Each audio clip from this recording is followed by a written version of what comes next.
پاکستان میں کتنے فیصد لوگ فوری الیکشن چاہتے ہیں؟ سروے جاری۔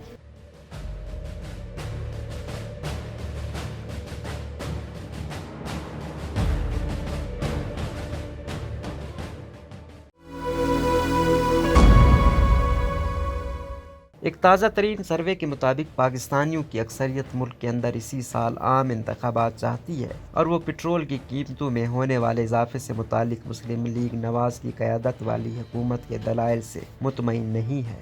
افسوس کی طرف سے کیے گئے سروے میں جب لوگوں کے سامنے پاکستان کی اتحادی حکومت کی یہ دلیل رکھی گئی کہ اس وقت پیٹرول و ڈیزل کی قیمت کا بڑھانا ناگزیر مجبوری ہے اور یہ ملک کے لیے مجموعی طور پر اچھا ہوگا، تو اس پر صرف 19% نے اتفاق کیا، جبکہ 62% نے اس بیان سے اتفاق نہیں کیا۔ مطلب 10 میں سے 6 افراد پیٹرول کی قیمتوں میں اضافے سے مطمئن نہیں ہیں۔ جب ان کے سامنے بیان رکھا گیا کہ اس وقت پیٹرول اور ڈیزل کی قیمت بڑھانا عوام کی مشکلات میں اضافہ کرے گا، تو 59% نے اس بیان سے اتفاق کیا، جبکہ 17% نے اس کی مخالفت کی۔ افسوس کی اسی سروے میں پاکستان کے اندر سیاسی صورتحال کے پس منظر میں نئے انتخابات کے انعقاد سے متعلق بھی شہریوں کی رائے لی گئی۔ سروے میں شامل ہونے والے 2 تائی افراد نے اسی سال 2022 کے اندر نئے انتخابات کے حق میں رائے دی۔ شہریوں سے سوال کیا گیا کہ آیا ان کے خیال میں موجودہ حکومت کو مدت پوری کرنی چاہیے یا مڈ ٹرم الیکشن کا اعلان کرنا چاہیے۔ اس سوال کے جواب میں 64% یعنی تقریباً 2 تہائی افراد نے کہا کہ مڈ ٹرم انتخابات کا اعلان کر دینا چاہیے اور اسی سال ان انتخابات کا انعقاد بھی ہونا چاہیے۔ تاہم سروے میں شامل ہونے والے 36% افراد کا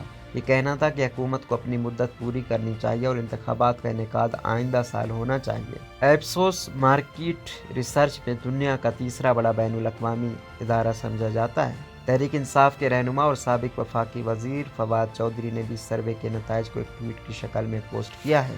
سینئر صحافی اور تجزیہ کار طلعت حسین نے بھی اس سروے کے نتائج کے اجراء سے ایک دن قبل اپنی پوسٹ میں لکھا کہ پیٹرول کی قیمتوں اور انتخابات سے متعلق عوام کی رائے پر مبنی جو اعداد و شمار سامنے آنے والے ہیں، ان پر شہباز حکومت کو جھٹکا لگے گا۔ طلعت حسین ایک ٹویٹ میں یہ کہہ چکے ہیں کہ تیل کی قیمتوں میں اضافہ عمران خان کو حکومت کے خلاف مہم میں مزید ایندھن فراہم کرے گا۔ پاکستان میں اپریل میں اپنی حکومت کے خاتمے کے بعد تحریک انصاف کے رہنما عمران خان ملک بھر میں احتجاجی تحریک جاری رکھے ہوئے اور فوری انتخابات کا مطالبہ کر رہے ہیں۔ دوسری جانب اتحادی حکومت کے وزراء اور وزرائے اعظم شہباز شریف بار بار یہ باور کرا رہے ہیں کہ انتخابات آئندہ سال اپنے مقررہ وقت کے مطابق ہوں گے اور بقول ان کے انتخابات کے انعقاد کا فیصلہ کسی کی دھونس میں آ کر نہیں کیا جائے گا۔